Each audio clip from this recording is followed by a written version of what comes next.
Yo, yo, yo, what's up there, YouTube? Well, before we get into this, I want to thank David Packman for his work. David is a source that I rely on. He is on the left side. And before we get into this, I want to make a clear statement so that people know who I am. Because what I see going on is if you say one thing, people make all kinds of assumptions and then start attacking you. I'm not for the left. I'm not for the right. I am for the public hanging of pedophiles, the overthrow of corrupt governments. If you call yourself a patriot and you're supporting either political party, you're absolutely wrong. And so, yes, I do listen to people on the left. I also listen to people on the right. And the reason I'm listening to this is because Trump has some explaining to do. He knew what Epstein was doing, and I think now you'll see that there is proof. And yeah, sure, there are others on there. There's Democrats on there. There's world leaders on there. There's all kind of people on there. But Trump is the president right now, and he's intentionally hiding this shit from you. Do I think that he engaged with minors?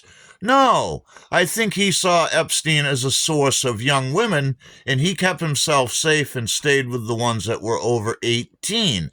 But he fully knew what was going on. That's my opinion. I encourage yours in the comments below. But let's listen to what David shows us here about these emails. This issue.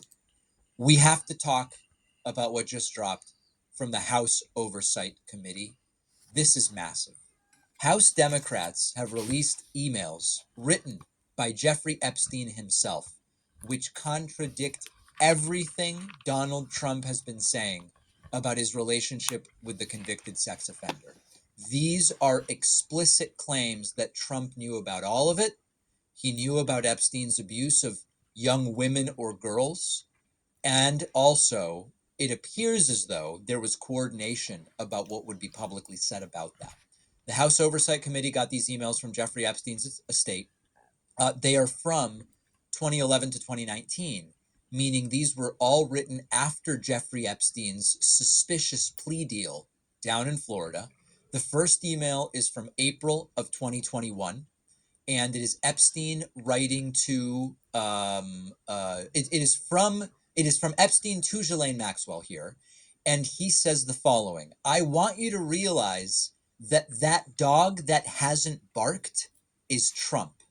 Victim, which is redacted, victim spent hours at my house with him. He has never once been mentioned. Police chief, etc.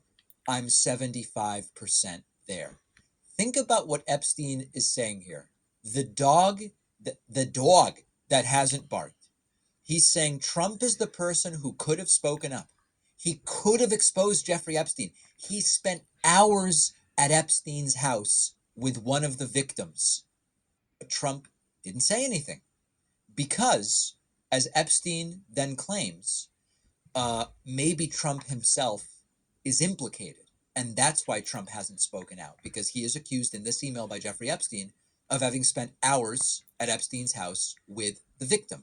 Ghislaine Maxwell's response was, I have been thinking about that. Now it gets worse. In January of 2019, Epstein is emailing with Michael Wolff. Michael Wolff is the same author who writes the tell-all books about the Trump White House. And Epstein writes the following: victim redacted, Mar-a-Lago, blank redacted. Trump said he asked me to resign. Never a member ever. Of course he knew about the girls, as he asked Ghislaine to stop. That is to Michael Wolff from Jeffrey Epstein, saying, of course Trump knew about the girls. Not maybe he suspected, maybe he inferred. Of course he knew. Of course he knew. And according to Epstein, I'm giving you the full information.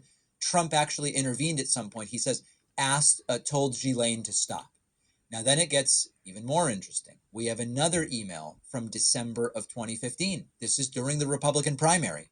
Michael Wolff warns Epstein, CNN is planning to ask Trump about your relationship. Epstein's response here is, If we were able to craft an answer for him, what do you think it should be? The idea here is Epstein is trying to help Trump figure out, what do you say? They're trying to strategize, how do we handle media questions? This is during the campaign, years after they supposedly had this falling out. And at least from this email, there's the suggestion that they would be helping Trump craft an answer for this. Michael Wolff responds and says, I think you should let him hang himself. If he says he hasn't been on the plane or to the House, then that gives you a valuable PR and political currency. You can hang him in a way that potentially generates a positive benefit for you, or if it really looks like he could win, you could save him, generating a debt. Of course, it is possible that when asked, he'll say Jeffrey's a great guy and has gotten a raw deal and is a victim of political correctness, which is to be outlawed in a Trump regime. I want to be intellectually honest here. We don't have the full email chains. Trump has never been charged with any crime related to Jeffrey Epstein.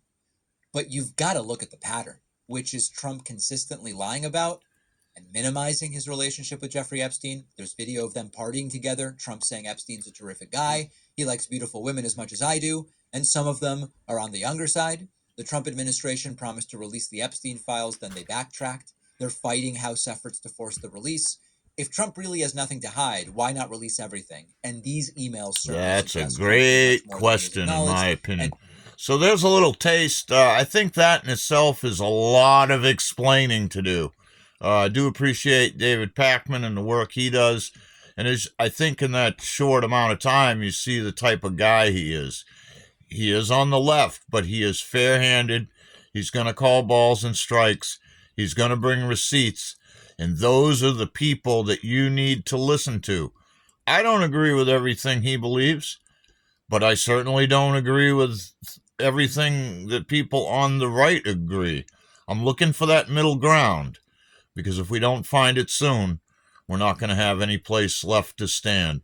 Much love, everybody. Please like, subscribe, share the video, leave your comments, and I'll see you in the next one.